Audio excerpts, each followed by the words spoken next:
Edinho, obrigada pela sua presença aqui na Globo News. A gente vai falar sobre a eleição, mas eu não posso deixar de abrir essa entrevista repercutindo o dia de hoje.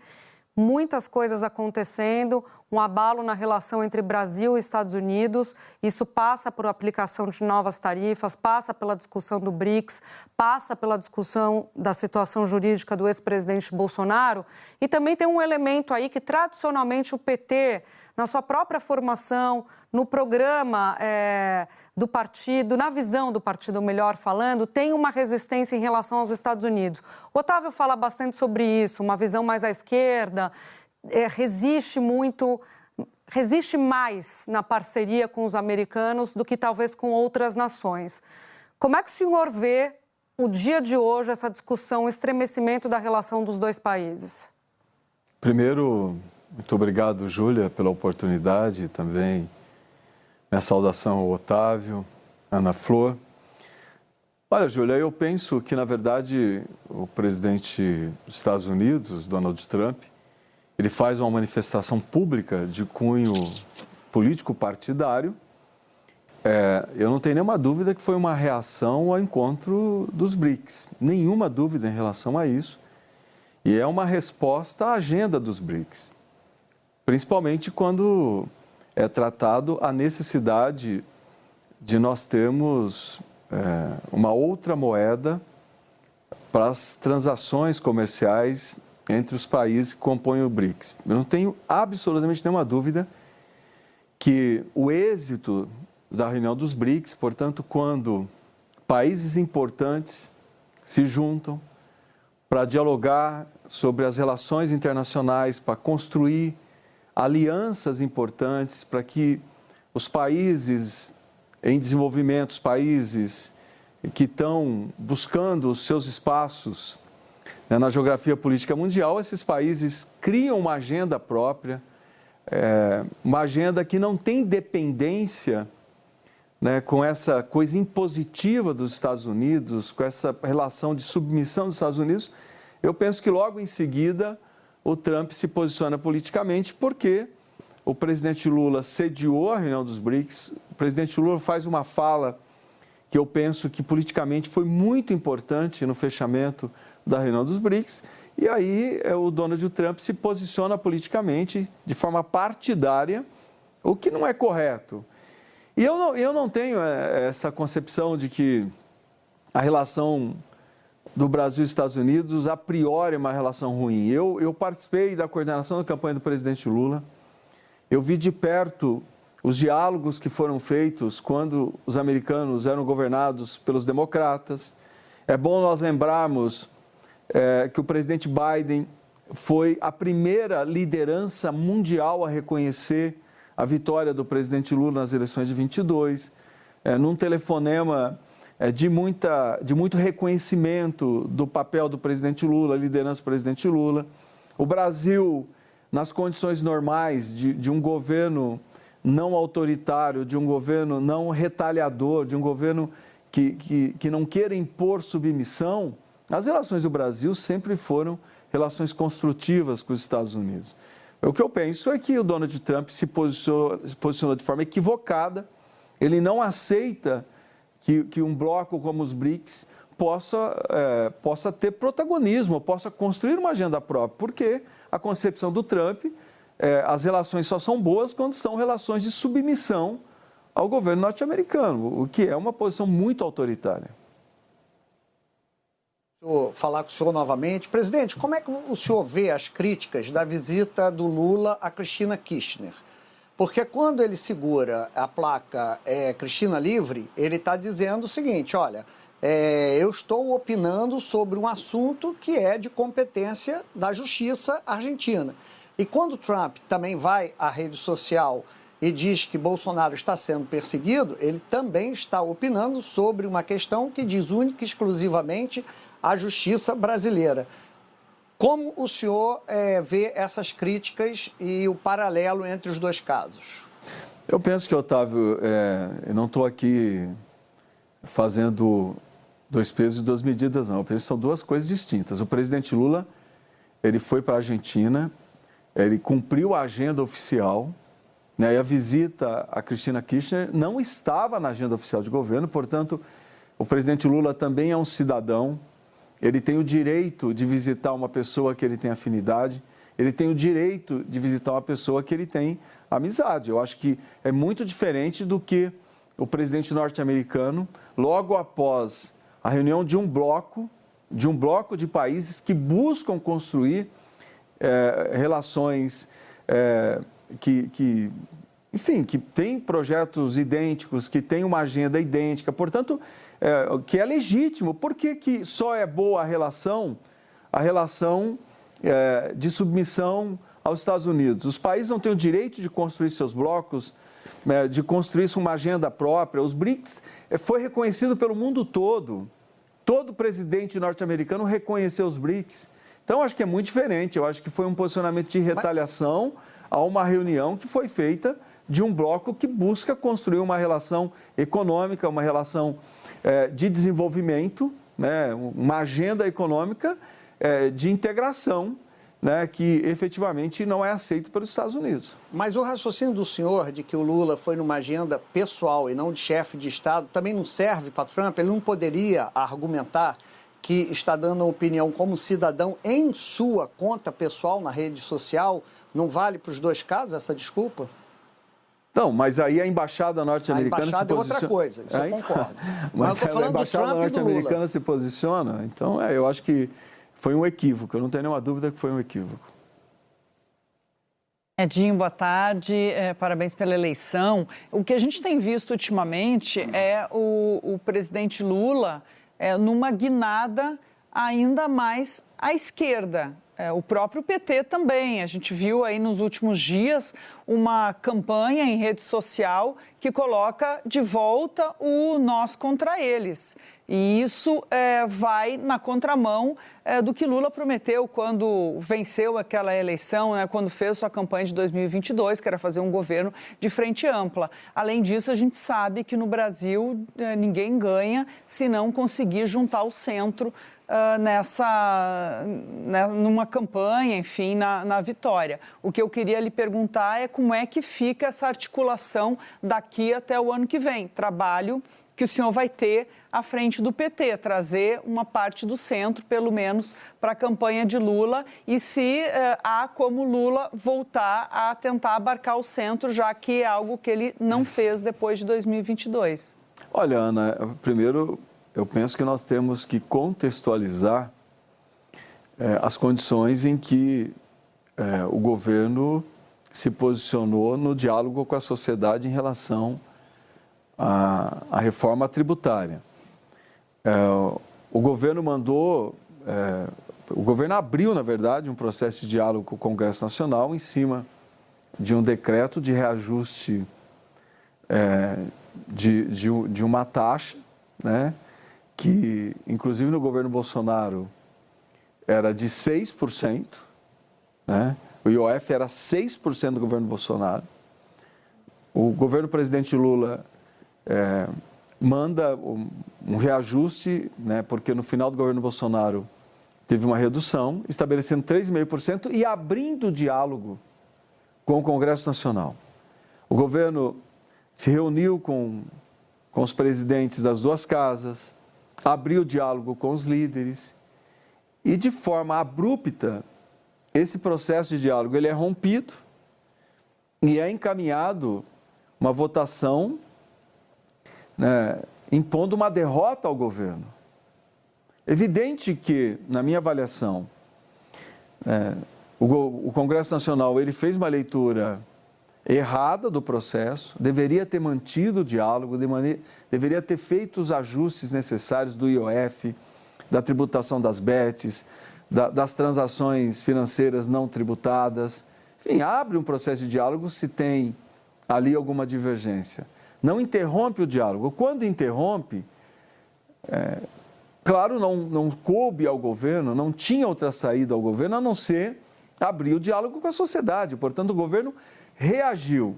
Quando ele abre o diálogo com a sociedade, ele explicita qual é a concepção que ele tem. E é importante dizer que, sob a orientação do presidente Lula, o ministro Fernando Haddad já havia pautado, já havia aberto o diálogo sobre a necessidade de nós fazermos uma reforma tributária no país, de nós abrirmos o debate sobre a renda, sobre a desoneração dos salários daqueles que ganham menos. Então, esse debate já estava colocado. Portanto, o governo abriu o debate para a sociedade, chamou a sociedade a fazer uma reflexão. Eu não acho que tenha nenhum problema em relação a isso. O governo reagiu porque ele sofreu uma derrota no Congresso Nacional e a sociedade precisava entender, efetivamente, qual era o centro das medidas que o governo estava adotando. Tanto o reajuste do IOF, a taxação das transações que não são tributadas, a questão da tributação das grandes movimentações financeiras e também a redução do imposto de renda para quem ganha até R$5 mil e diminuição do imposto de renda para quem ganha R$7 mil. E, claro, abriu o debate de um tema que ele é urgente que se debata na sociedade brasileira, que é a renúncia fiscal. O Brasil tem uma renúncia fiscal de 860 bilhões de reais, né? Não tem nada comparado a isso no mundo, e nós temos, né, uma desoneração que eu digo que ela é ad eterno. Eu fui prefeito por 4 mandatos, eu sempre dialoguei para atrair empresas para investirem no município, a você fazer desoneração, uma desoneração que tem uma data para começar e uma data para terminar. Quando a desoneração ela é ad eterno, quem paga o preço é a sociedade, quem paga o preço é o conjunto da sociedade, quem paga o preço, e a população muitas vezes não tem essa dimensão, é quem vai na padaria e compra o pãozinho, quem paga o quilo do arroz, o quilo do feijão, quem compra o remédio na farmácia. Então, o conjunto da sociedade paga para que uma parcela da sociedade deixe de pagar. Então, esse debate tem que ser feito. A sociedade pode até chegar ao consenso de que setores precisam continuar sendo desonerados, que a sociedade irá pagar para que setores deixem de pagar. Mas tem que ser um debate transparente, um debate público, onde o conjunto da sociedade forme opinião sobre quem tem que ser desonerado, quem é que não vai pagar tributo, para que o conjunto dos trabalhadores, dos profissionais liberais, dos empreendedores, dos pequenos e médios empresários, inclusive de grandes empresários que pagam para que outros setores sejam desonerados. Então, esse debate foi colocado na sociedade e não acho que tem nenhum problema com isso. Eu acho que nós temos que ter maturidade política. Os partidos têm o direito de saírem defendendo o que eles pensam, de defender as suas propostas para a sociedade. E isso não pode ser contraditório e nós reunimos as lideranças do Congresso Nacional e que a gente seja capaz de construir uma agenda de interesse do país. Eu penso que nós estamos vivendo contradições importantes, que é a descaracterização do presidencialismo. A nossa Constituição Federal estabelece que o Brasil é presidencialista. Do governo Temer e para o governo Bolsonaro, nós tivemos uma descaracterização do presidencialismo. Ou seja, o Congresso Nacional levou para ele atribuições que são típicas e que devem ser do Executivo, enfraquecendo o Poder Executivo porque em 93 nós fizemos um plebiscito que reafirmou que o Brasil é presidencialista. Então nós estamos descaracterizando o presidencialismo, nós estamos criando contradições institucionais e aí, Júlia, Otávio e Ana, a sociedade muitas vezes critica o Supremo. Diz que o Supremo está levando para ele atribuições que historicamente não são dele. Mas quando as contradições afloram entre Executivo e Legislativo, o Supremo acaba, eu vou pôr entre aspas aqui, cumprindo o papel de poder moderador. Ou seja, quem vai achar, né, a pacificação dessas contradições. O que é um erro. Eu penso que o Supremo, o Judiciário tem que ter o papel dele, o Executivo o papel dele, o Legislativo o papel dele. Agora, como nós vamos sair dessa encalacrada institucional que nós criamos? É o Congresso Nacional ter maturidade de construir uma agenda para o Brasil, onde a gente restabeleça o papel dos poderes. A gente tem, inclusive nessa contradição que se criou, mais do que nunca se explicita a necessidade de uma reforma política eleitoral no Brasil, que a gente fortaleça a democracia, fortaleça os partidos e fuja dessa agenda de varejo que se estabeleceu no Brasil. Ou seja, boa parte do descontentamento que fez pressão sobre o presidente da Câmara, deputado Hugo Mota, é que há um descontentamento com a execução orçamentária. E aí, ou seja, a pulverização de interesses, a individualização de interesses fala mais alto que uma agenda para o Brasil, para uma agenda de interesse da nação, uma agenda de futuro para o Brasil. Então, Edinho, eu penso que nós temos que ter maturidade nesse sentido. Só para a gente conseguir colocar o Guga Chakra também na nossa conversa, você pode retomar o raciocínio, eu não quero interromper seu raciocínio, mas vou te pedir a gentileza da gente dar as respostas mais curtas para a gente poder rodar mais e fazer mais perguntas, porque a gente abriu a entrevista com o dia de hoje, mas tem outros assuntos pelos quais a gente quer passar. Guga? Caro Edinho Silva, em resposta ao Otávio Guedes, o senhor deu a entender que seria diferente o que o presidente Lula fez na Argentina em relação ao presidente Trump no post numa rede social. Mas o que o presidente Lula fez na Argentina talvez tenha sido até um pouco mais grave, porque ele estava em território argentino, sendo recebido pelo presidente da Argentina numa reunião do Mercosul. Tudo bem ir visitar a amiga dele na prisão domiciliar, a ex-presidente Cristina Kirchner. Mas ele carregou um cartaz dizendo Cristina Libre.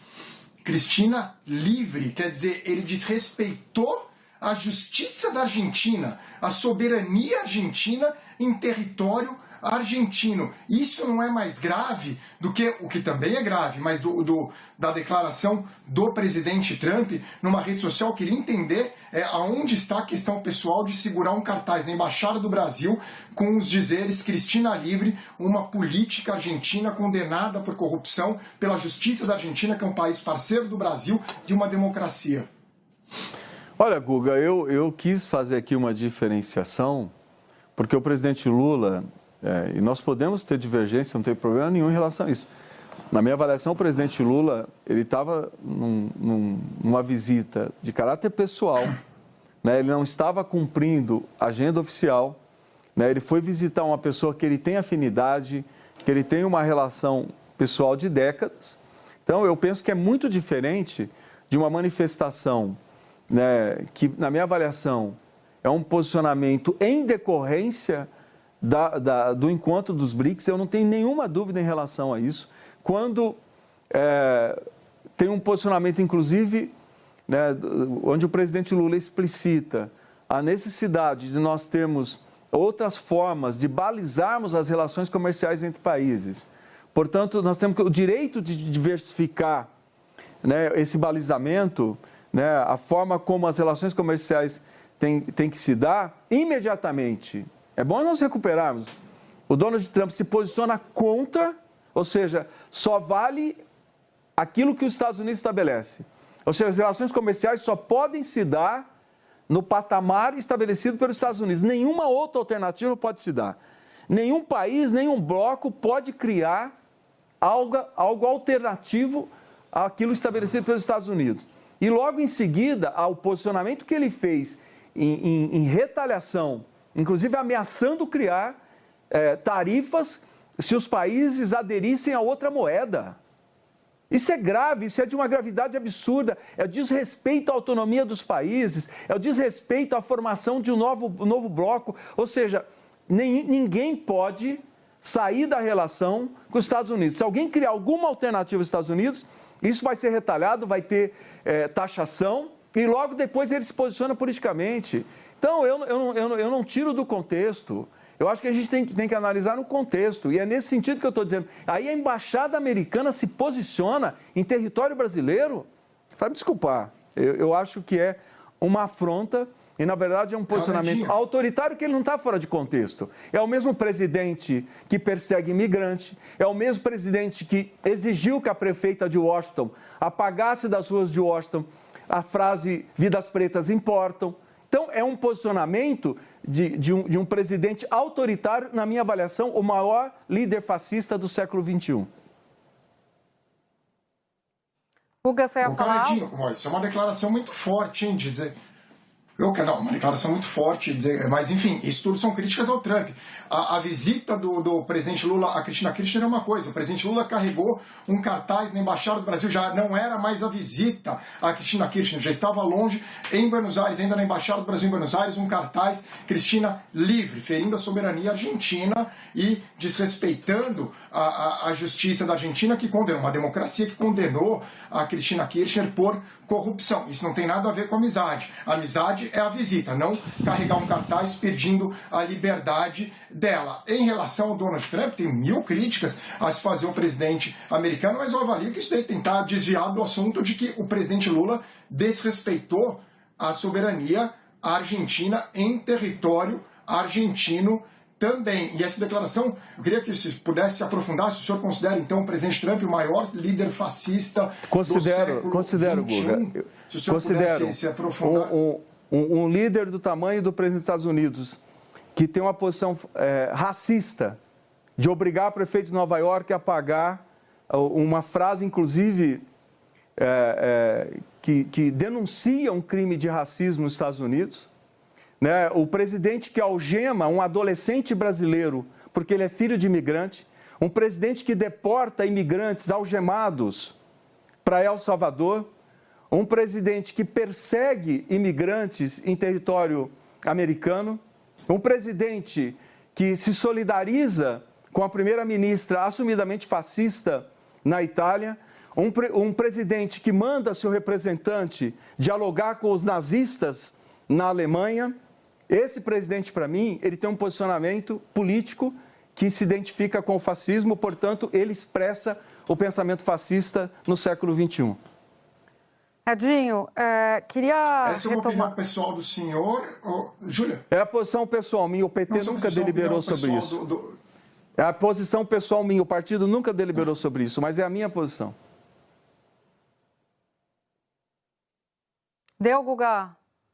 Deixa eu seguir aqui em frente, Edinho, porque tem a ver com isso. Vamos seguir. Tem a ver com isso, com o que o Guga colocava. A gestão anterior na presidência do PT, né, de Gleisi Hoffmann, foi uma gestão muito do embate. Isso os próprios integrantes do partido falam, pelo contexto, inclusive, que ela dirigiu o partido durante a prisão do presidente Lula. Havia essa necessidade de manter sempre a militância viva, né, e fazer o embate, o combate, e ela teve esse papel. A sua figura é considerada uma figura mais pragmática e que busca mais o diálogo, que é uma expressão que você usou aqui o tempo todo, inclusive com o centro. A Ana Flor colocou um elemento importante na nossa conversa, que é como, no momento de crise de popularidade do presidente, ele buscou fazer esse diálogo mais com a esquerda.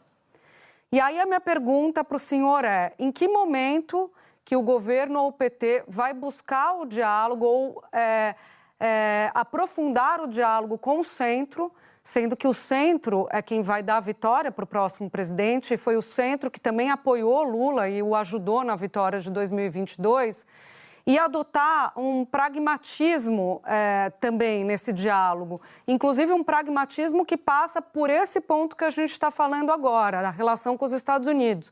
O Brasil estava com uma taxa de 10%.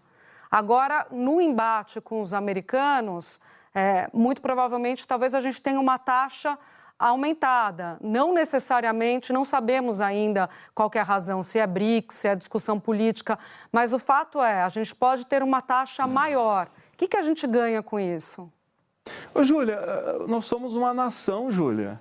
Nós somos um país, nós somos um povo. Nós não somos um puxadinho dos Estados Unidos. Nós não temos que ter uma relação de submissão com os Estados Unidos. Nós temos que ter uma relação de respeito, como nós tivemos no governo Biden, tivemos com Obama, tivemos com tantos governantes americanos. O Brasil sempre foi parceiro dos Estados Unidos. Agora, nós não podemos ser um parceiro de joelhos.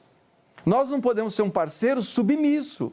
Nós não podemos ser um parceiro que recua a cada ameaça do governo americano. O governo americano estabeleceu uma política internacional de ameaça a todos os países do mundo. Não é só o Brasil. Ele ameaçou o Canadá, ele ameaçou o México, ele ameaçou todos os países europeus. Ele ameaça o tempo todo. E nós vamos recuar, ou seja, nós vamos deixar de defender a nossa autonomia enquanto país? Nós vamos deixar de ser um povo autônomo? Nós somos um povo. Nós formamos uma nação, a nação do povo brasileiro.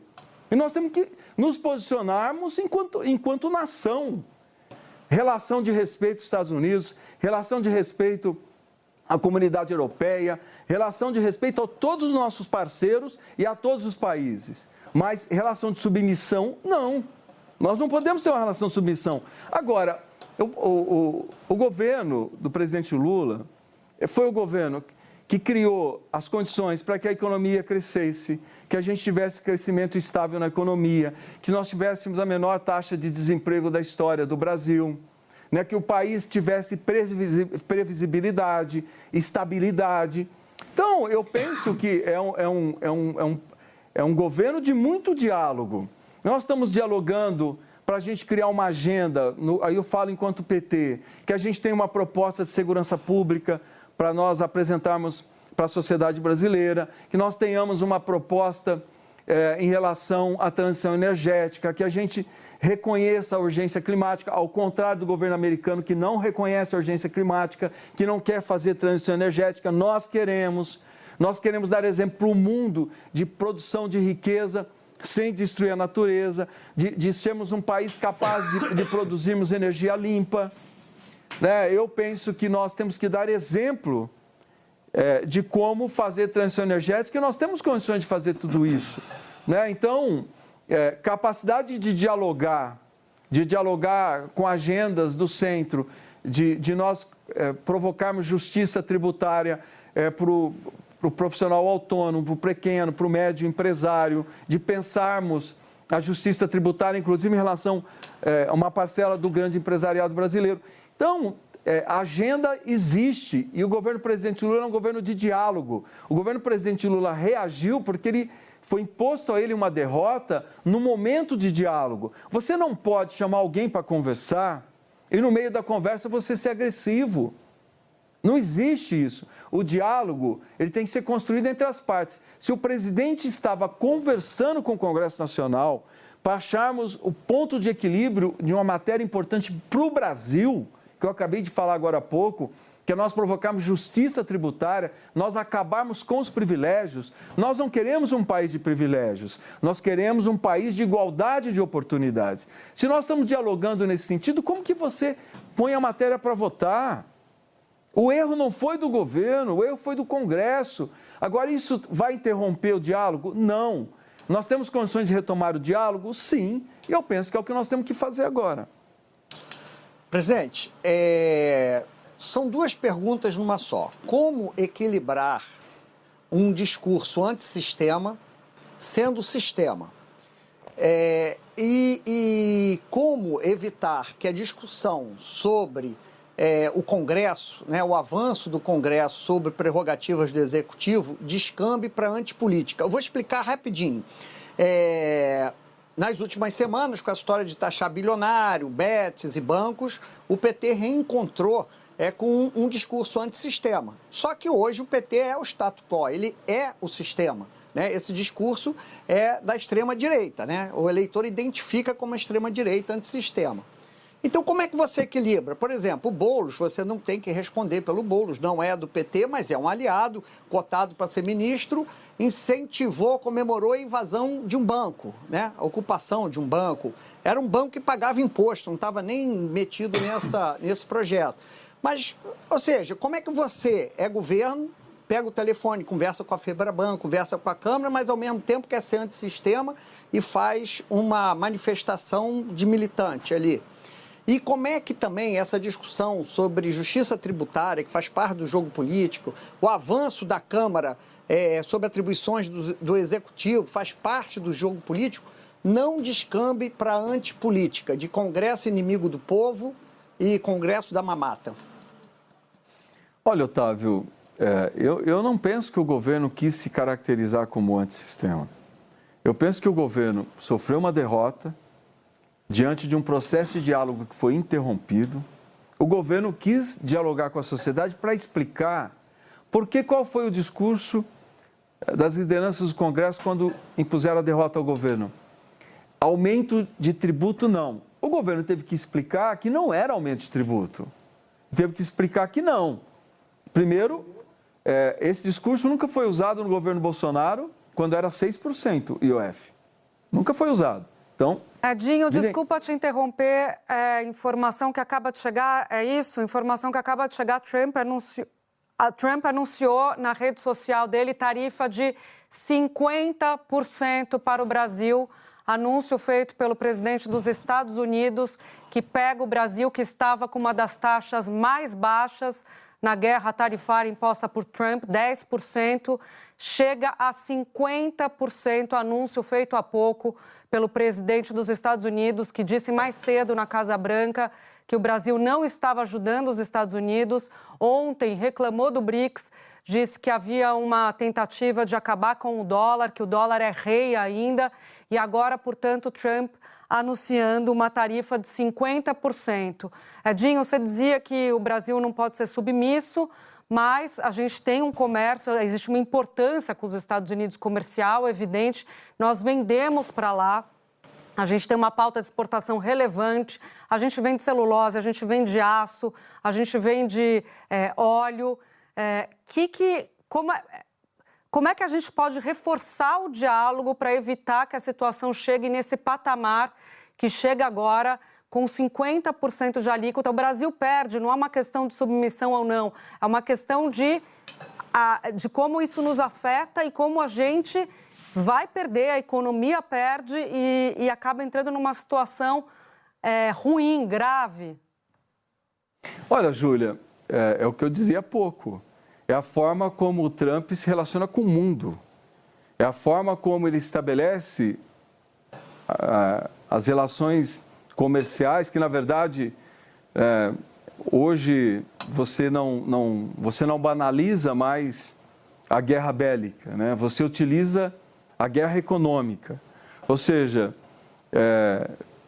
no final do século XIX, começo do século XX, você fazia com que os países se dobrassem pela sua capacidade bélica.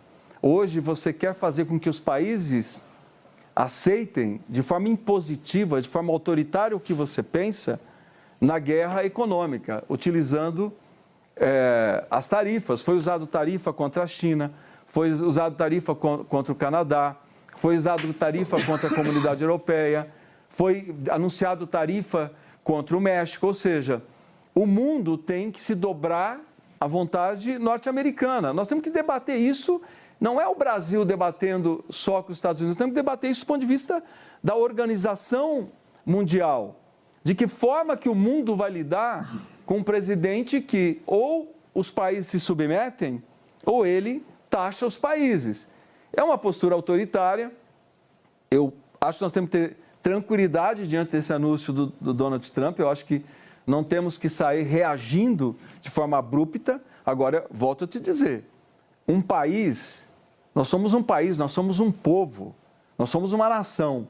Eu continuarei defendendo a autonomia. Manda para mim, manda para mim. Eu continuarei defendendo que o Brasil seja soberano. Nós somos um país e a soberania do Brasil tem que ser respeitada. O Brasil não tem que se curvar, o Brasil não tem que ficar de joelhos para nenhum país do mundo, porque o Brasil não exige isso de nenhum país do mundo. O Brasil não tem relação autoritária com nenhum dos seus parceiros. Eu continuo defendendo a soberania do Brasil, da nação brasileira e do povo brasileiro. Edinho, agradeço muito a sua presença aqui num dia movimentado. Boa sorte na sua nova missão à frente do PT e a gente volta a conversar. Obrigada. Muito obrigado.